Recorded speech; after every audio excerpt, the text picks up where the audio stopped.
Good evening, everybody. Thank you for tuning in. I want to start by saying that yes, I do know what is happening at the Capitol right now. If you have not seen it on the news yet, as we speak, protesters have stormed the Capitol building trying to stop the reading of the Electoral College votes, which they can't actually stop the Electoral College votes because they've already been cast. But they have stormed the Capitol building, and it is a very distressing time. And this is something that's going to make the history books, and definitely not for the better. But we're not going to talk about that tonight. I just wanted to let you know that I know that is happening. I wanted to acknowledge that it is, and that it is very distressing. But tonight we are going to talk about Leviticus chapter 23. We're going to carry on, and we may or may not finish the book of Leviticus next class. So that is an exciting prospect. So as we mentioned before last week, Israel is given 7 feast days to observe, or feast days, but one of them is the Sabbath day, which we already talked about in length last week. But the other 6 as well have something very interesting, some very interesting details that clue us in on what God was trying to do, giving Israel these feast days, these festival days. Because when you look at them all together, the fact that there are 7 of them, and the fact that many of them fall on days or months that are the number 7, they come together and they form an interesting thematic background thing going on that that has some pretty big implications. So, number 1, like we said before, the Sabbath day, this is in Leviticus chapter 23, verse 3, and the Sabbath day, as we talked about before, helped Israel in many areas, spiritually wise and socially wise, but one of them was to help them anticipate the return to the ideal rest, like the one that was on the 7th day, that is the day when God looked at all he had made and he said, this is what it's supposed to be, the work is completed, and he rested from his work on the 7th day. And then he blessed the 7th day and he made it holy. It's also interesting that is the only day in the creation account in Genesis that does not have the saying, and there was evening and there was morning, the insert number day. It's the only one that doesn't have that saying. So I guess you could say, narratively wise, liturgically wise, it doesn't end, kind of. That's interesting. Perhaps that carries some symbolism with it. The rest is not supposed to have an end. And of course, this Sabbath day is every 7 days, or was every 7 days. And so that just goes to remind them even more of that 7th day when God rested, and helps them anticipate a return to the ideal rest like how it was on that 7th day. Feast number 2, like I said, there's 7 of them. Feast number 2 is the Passover. You'll find this in Leviticus 23, verses 4 through 8. It says, these are the appointed feasts of the Lord, the holy assemblies, which you shall proclaim at the time appointed for them. In the 1st month, on the 14th day of the month at twilight, is the Lord's Passover. And on the 15th day of the same month is the Feast of Unleavened Bread. to the Lord. For 7 days you shall eat unleavened bread. On the first day you shall have a holy assembly. You shall not do any work, any ordinary work, it says, but you shall present a food offering to the Lord for 7 days. On the seventh day, it's a holy assembly. You shall not do any ordinary work. So we have the Passover / Feast of Unleavened Bread. They're kind of meshed together here. And the Passover, of course, is a reenactment of how the Israelites observed God's commands on the original Passover night, the actual event, when the 10th plague was unleashed upon Egypt, and the destroyer came into the land of Egypt, killed every firstborn male, and thus it was the straw that broke the camel's back for Pharaoh, and he released them. So it's a reenactment of God's commands that he gave for the original Passover. Thus, it lets them remember how the Lord freed them from slavery in Egypt. And this, of course, was on the 14th day of the first month. So it's the second Sabbath of the first month of the year. A reminder, the Hebrew calendar does not begin in January like our calendar. It begins, I believe, sometime in March, usually. It's in the spring. It begins in the spring. So it is the 14th day, that is the second Sabbath day of the month in the Hebrew calendar. And immediately following it is the Feast of Unleavened Bread, which, having to only eat unleavened bread, kind of brings to mind the actual Exodus event, which also immediately followed the original Passover. So it goes together, during which the Israelites had dough without any leaven in it, without anything to make it rise, because they were on the move. They were leaving. It was the Exodus. You'll recall during the instructions for the Passover, God told them to make dough and not have any leaven in it. They were not to eat all of that dough that night. They were to have some of the unleavened bread with the Passover lamb. But the real purpose for that unleavened dough and bread was so that they would have provisions as they left Egypt. And we also know that the Egyptians gave them more provisions as they were leaving, and of course that dough would not be leavened either, because they threw it together last minute and gave it to them, and they were going on their way. Also, why would you put leaven in it? To make it nicer for the people who are the reason God brought all these plagues on you? You wouldn't do that, right?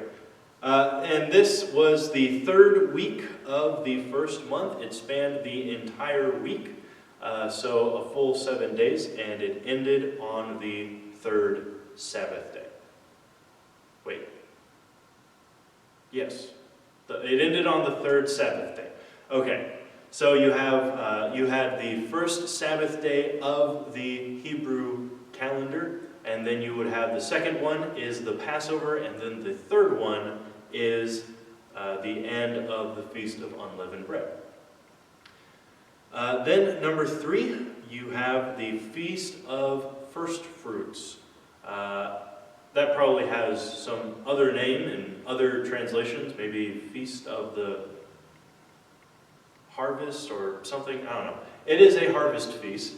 It is to be done when Israel brings the first of their harvests in. And this is in Leviticus chapter 23, verses 9 through 14. The Lord spoke to Moses, saying, "Speak to the people of Israel and say to them, when you come into the land that I give you and reap its harvest, you shall bring the sheaf of the first fruits of your harvest to the priest, and he shall wave the sheaf before the Lord, so that you may be accepted.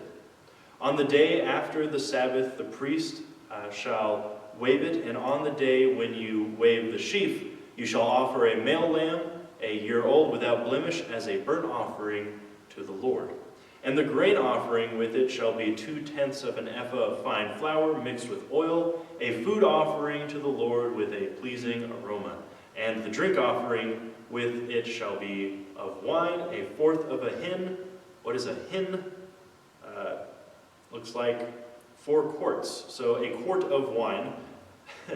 And you shall neither eat bread nor grain parched or fresh until this same day, until you have brought the offering of your God. It is a statute forever throughout your generations in all your dwellings. So we have the Feast of the First Fruits. It is a series of offerings that were to be made when the first harvest is brought in, and not before any of that is used for anything else. The obvious moral is that Israel's providence is from God, and He is completely responsible for their good fortune. Or rather, as Deuteronomy 28 would put it, Israel is responsible for which fortune they choose, good or bad, as because of whether or not they choose to follow the commandments of the Lord or not. And the Lord is responsible for supplying that fortune, if that makes sense. So the good blessings are ultimately because God supplies them. And I find it interesting, I didn't notice this until just now. It made the stipulation that they are not to eat any bread or any grain, whether it be parched, that is sort of processed in a way, or fresh, until they bring the offering before God.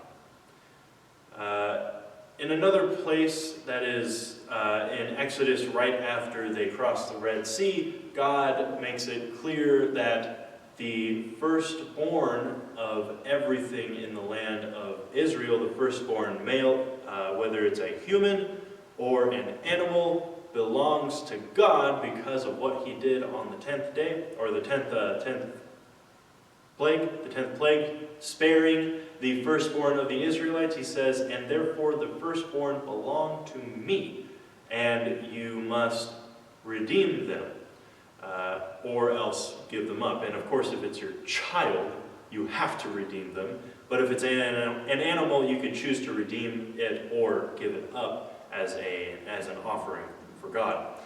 Here we have the harvest every year, and or really, Israel had 2 harvests. It's just what the climate does for them. They have the spring harvest and the fall harvest.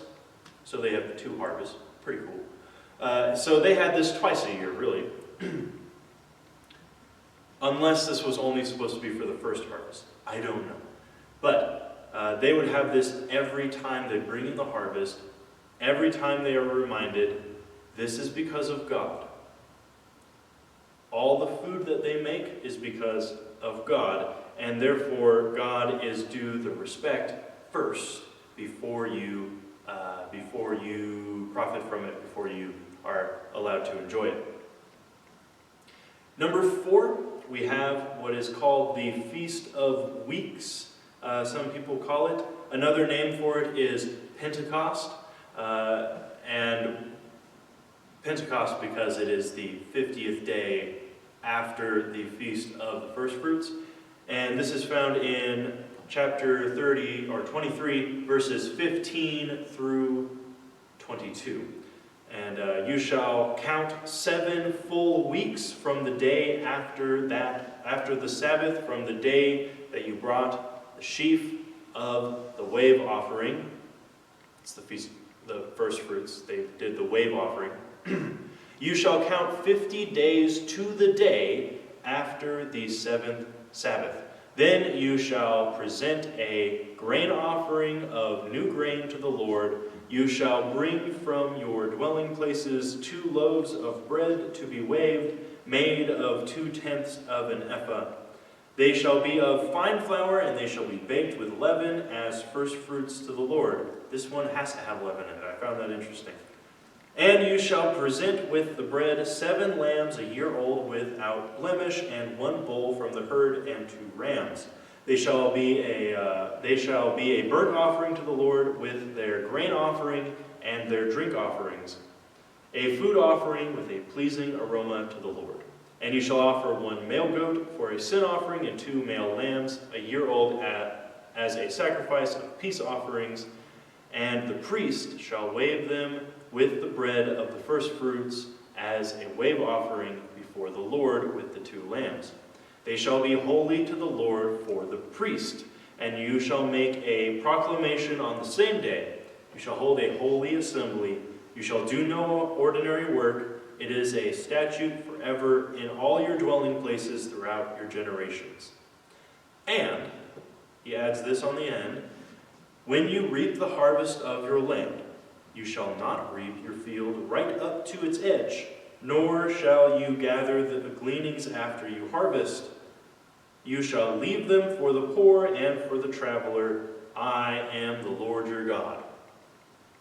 So, the Feast of Weeks, another special series of offerings to be given to the Lord, a full 7 weeks after the Feast of First Fruits.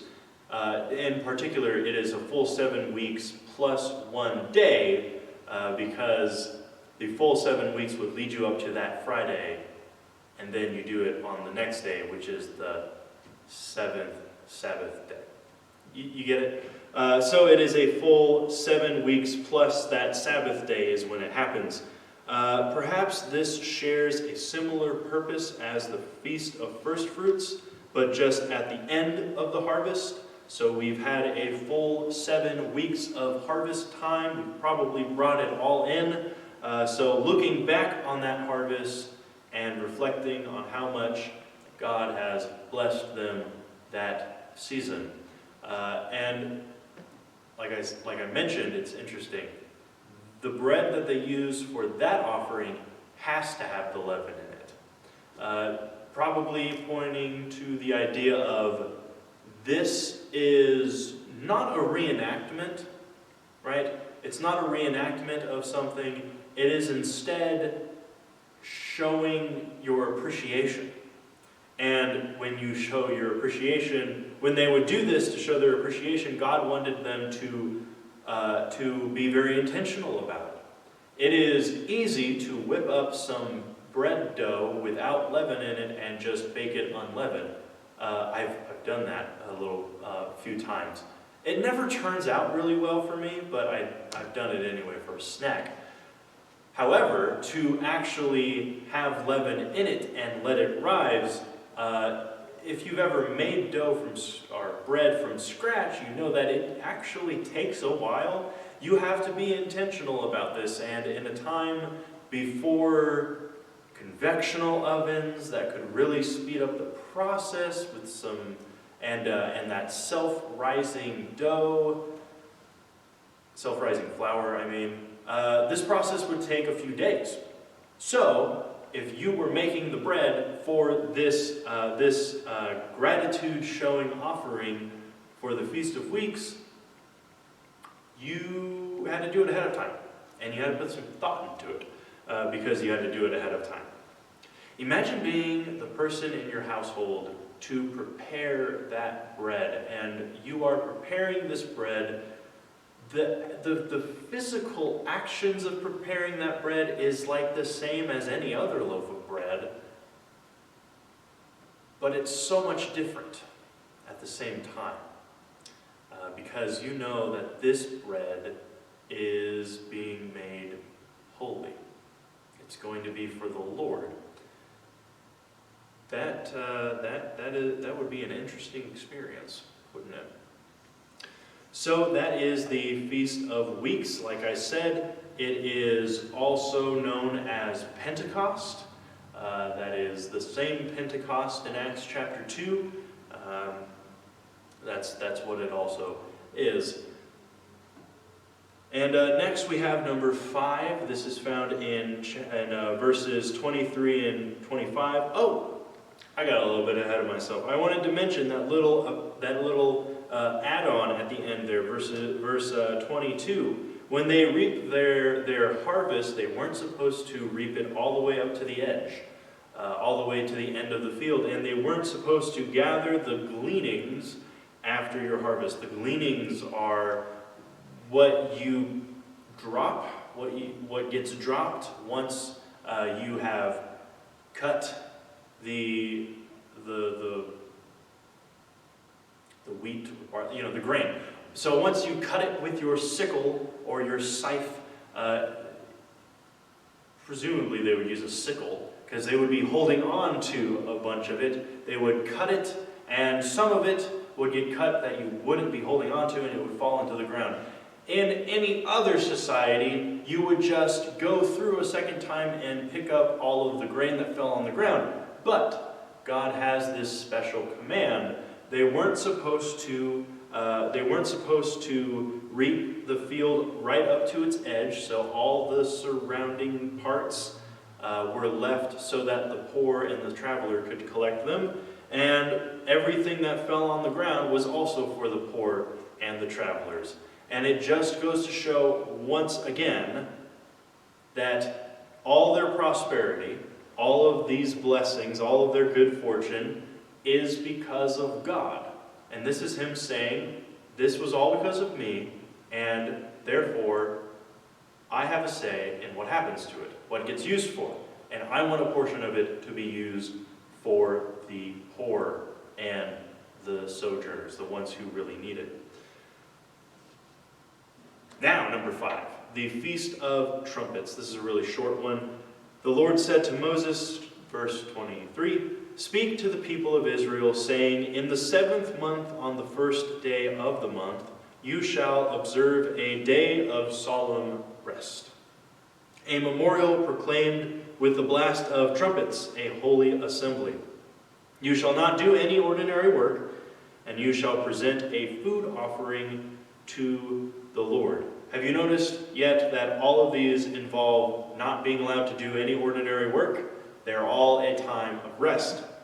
With this Feast of Trumpets, Holy Assembly, and a time of rest, Shabbat, proclaimed by trumpets, we know that in Numbers chapter 10, verses 1 through 10, Moses is commanded to make 2 silver trumpets, and they were to be used for various reasons.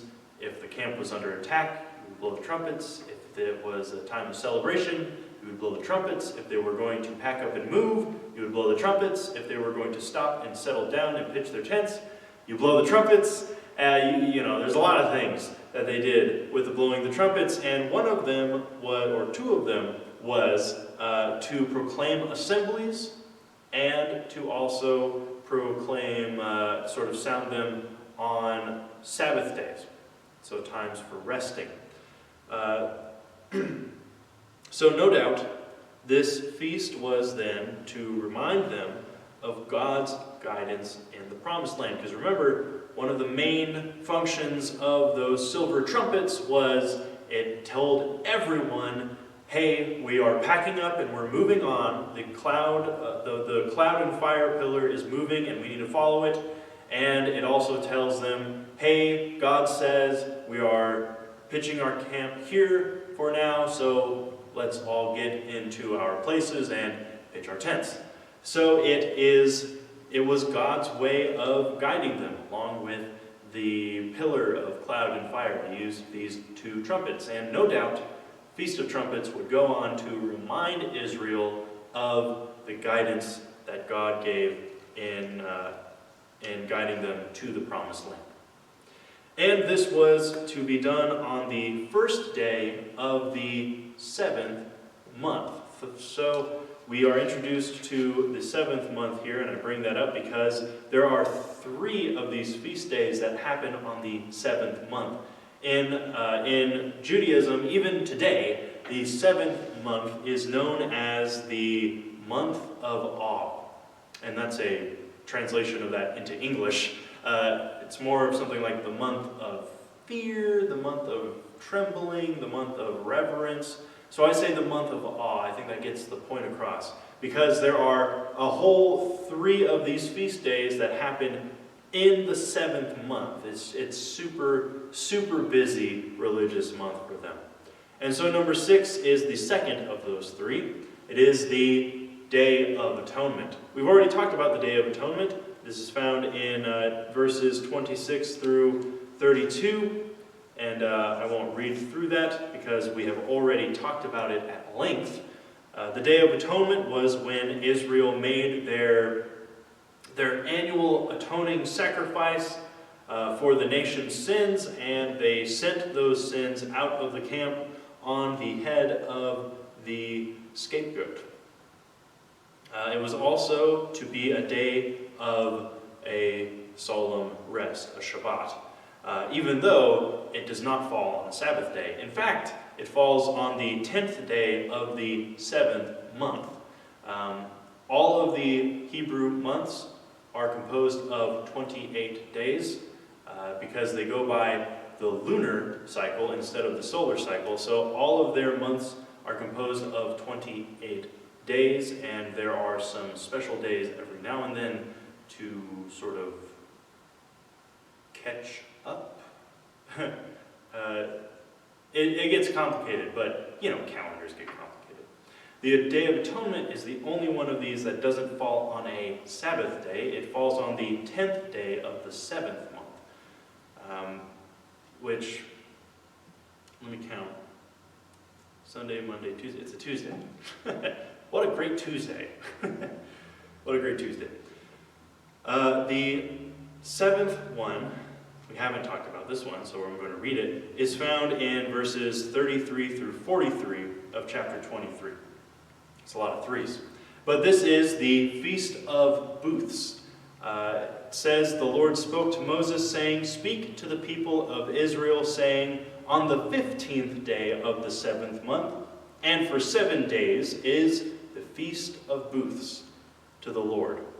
On the first day shall be a holy assembly. You shall not do any ordinary work. For 7 days you shall present food offerings to the Lord. And on the 8th day you shall hold a holy assembly and present a food offering to the Lord. It is a solemn assembly. You shall not do any ordinary work. These are the appointed feasts of the Lord, which you shall proclaim as times of holy assembly, for presenting to the Lord food offerings and burnt offerings and grain offerings, sacrifices and drink offerings, each on its proper day. Besides the Lord's Sabbaths, and besides your gifts, and besides all your vow offerings, and besides all your free will offerings, which you give to the Lord. On the 15th day of the 7th month, when you have gathered in the produce of the land," so I guess this is actually at the end of the fall harvest. "When you've gathered in the produce of the land, you will celebrate the feast of the Lord for 7 days. On the 7th day shall be a solemn rest. And on the 8th day shall be a solemn rest, and you shall take on the first day the fruit of splendid trees, branches of palm trees, and boughs of leafy trees, and willows of the brook. And you shall rejoice before the Lord your God for 7 days. You shall celebrate it as a feast to the Lord for 7 days in the year. It shall be a statute forever throughout your generations. You shall celebrate it in the 7th month, and you shall dwell in booths," tabernacles, "for 7 days. All natives of Israel shall dwell in the booths, that your generations may know that I made the people of Israel dwell in booths when I brought them out of the land of Egypt. I am the Lord your God." And so Moses declared to the people of Israel all these appointed feasts of the Lord. So this 7th feast, the Feast of Booths, it was a reminder of Israel's traveling through the wilderness. They were told to make these booths, these temporary dwellings, out of the boughs and branches of the trees and the willows, and they were to present offerings to the Lord, and they were to hold a feast of the fruit from fruit trees. It's a very interesting detail. They were to hold a feast of fruit from these fruit trees. kind of brings up the question of why fruit and why the fruit trees. And that is mainly because there's a lot of symbolism around trees, and trees are viewed as a means through which God's blessings are bestowed and enjoyed. And there is, of course, the tree of life. That is a very important thing in the symbolism and the theology. That's and the grand message of the Bible. The tree of life is very important, isn't it? So they are to have a feast of these fruit trees, and it is to commemorate them dwelling in the booths, is to commemorate how God saved them from Egypt and how He guided them through the wilderness. And while they were in the wilderness, they dwelled in these temporary dwellings, booths or tabernacles. And that was on the 15th day of the 7th month. However, it was a week long, so it really went on through that Sabbath of that week. So I guess you could say it also was centered on Sabbath day. Yeah, that sounds about right. And like I said, since the 7th month was so full of feast days, it is known as the month of awe. And I just think that's a really interesting thing.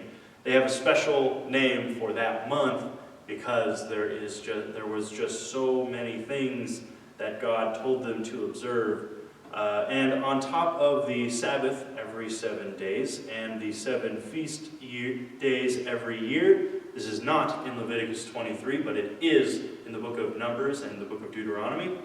So we're calling our attention more to the overarching sort of theme here now.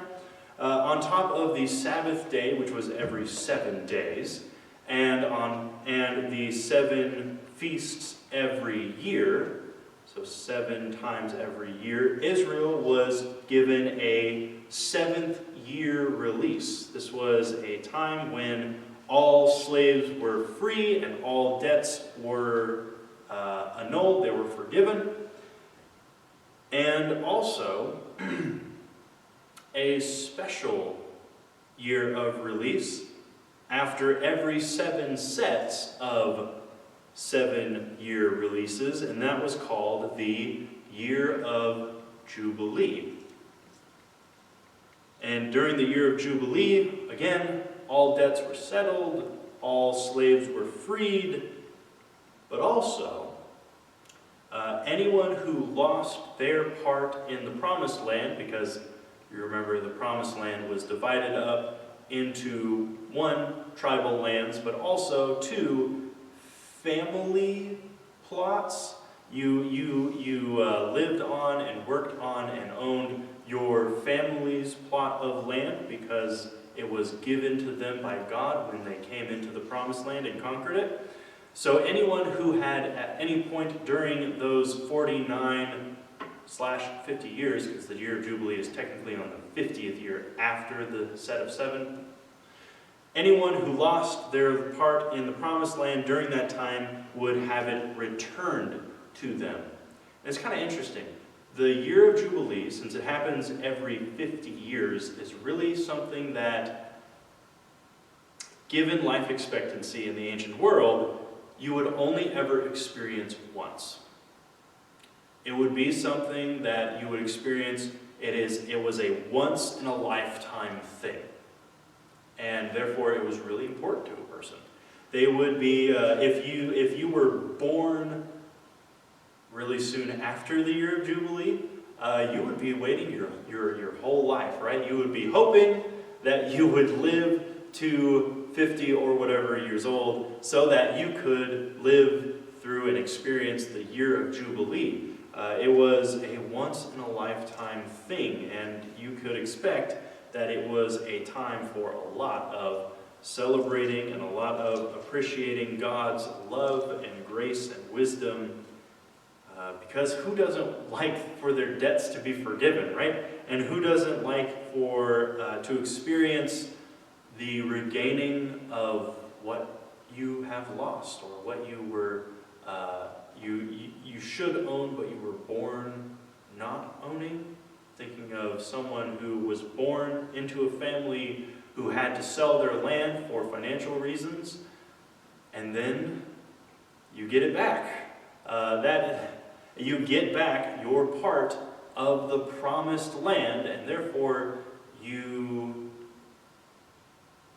are reassured of the fact that you are part of the promise that God made to Abraham. That's pretty important, isn't it? When you look at it in those terms. However, here's the thing. We don't have any account in the Bible of the year of Jubilee actually being observed. That's a really terrible thing. That's a downer, right? We don't have any account in the Bible of the year of Jubilee actually being observed. It's kind of like it got forgotten. And after Israel is in the land, and if you've read the Old Testament, you know what happens. They forget God, and they essentially forfeit the land because they have forgotten God, and they go into exile. And while they do come out of exile, things are not the same, and the prophets promise that someday the ultimate Jubilee would arrive, the ultimate year of the Lord's favor would arrive with Him coming personally.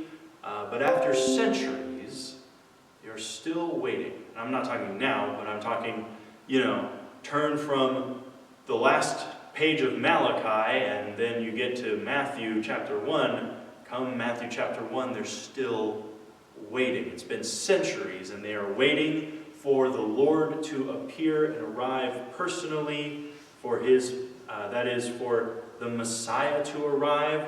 And of course, then comes Jesus. He comes onto the scene, and Jesus comes and He begins His ministry. Guess what day He begins it on? What other day, right? He begins it on a Sabbath day. And He begins it by reading Isaiah's prophecy about the year of the Lord's favor. It says in Luke chapter 4, verses 18 through 19, he reads, "The Spirit of the Lord is upon me, because He has anointed me to proclaim the good news to the poor.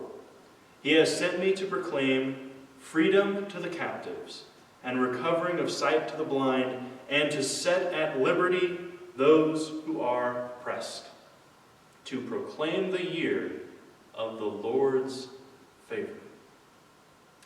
He's saying, now is the time for people to be set free. Now is the time of the Lord's favor. Why? Well, because I am here. I have arrived. He also claimed that He was the Lord of the Sabbath. Luke chapter 6, verse 5. "And in such He went around freeing people from sickness and sin and even death itself, confronting the darkness wherever and anywhere it was." And in such He was bringing a little bit of the world at a time back to what it was meant to be. And that is, of course, me saying back to a state of being where there was no sin in it. And being in human form, he could only interact with those He was around.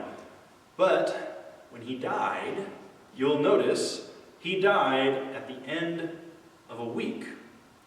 Why did He die at the end of a week? One, it was a preparation day for the Passover, and that's, of course, on a Sabbath, like we mentioned.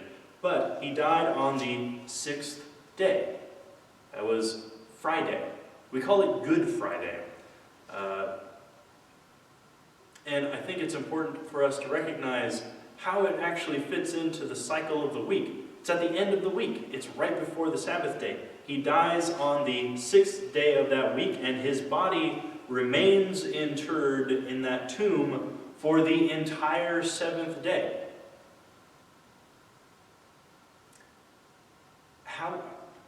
What's a way you could phrase that? You could say he rested in that tomb on the 7th day. And then on the 8th day, he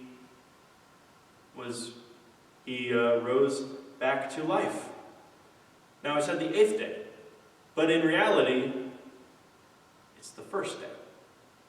And thus, him leaving the grave alive on the 1st day is the beginning of, essentially, a new creation. Did you catch that? On the 6th day, Christ died for the sins of humanity. What happened on the 6th day in creation? Humanity was given life. And thus, on the 6th day, the event that would give men new life was performed. Then on the 7th day, what happened on the 7th day for creation? God rested, right? And on the 7th day, when Jesus was dead, he remained in the tomb. And then on the 1st day, what happened during the 1st day of creation? The creation, began, right?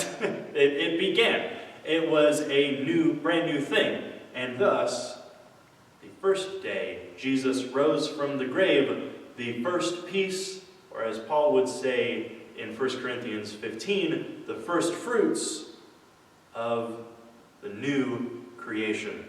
And in fact, Paul points out in Romans chapter 6 and in 1 Corinthians 15 that it is his resurrection that gives us hope for our new life and for our eternal life with him. Why? Because when he rose on the 8th/1st day, it was the beginning of a new creation. He was the first fruits, and Paul says we are to follow. Wow, that's amazing. And when you look at all of these sevens in the Bible, 7 is very important symbolically for holiness and for completeness. You have the Sabbath, and it's like a little circle. And you have all the 6 others feast days, and they make up 7 circles. And then you have every 7 years a day of, or a year of releasing from slavery and debt. And it's like these 7 circles circling around a bigger circle. And then you have the year of Jubilee after every 7 sets of 7 years. And so it's these little circles revolving around a bigger circle that has 7 other ones revolving around an even bigger one. And then Jesus comes along and says, I'm the Lord of the Sabbath. It is yet another way that he says, it's all been leading up to me. Indeed, without the cross, nothing matters. But when connected to the cross, everything finds its meaning. We are going to look at hopefully the last section of Leviticus next week. But in the meantime, please pray for our nation. Pray for our leaders that they make wise decisions, and for the people and our leaders that we may live peaceably. As Paul said to, it was either Timothy or Titus, I can't remember which. Go ahead and read those books, they're all good and you'll find it. But he says that we ought to pray for our leaders, that they may let us lead peaceful lives and I'm sure we would all really appreciate that. Pray for our country in this time of turmoil. Pray for our leaders, for the decisions that they will make to be wise ones and just ones. Thank you for joining me this evening. I hope you all have a good night. God bless you all.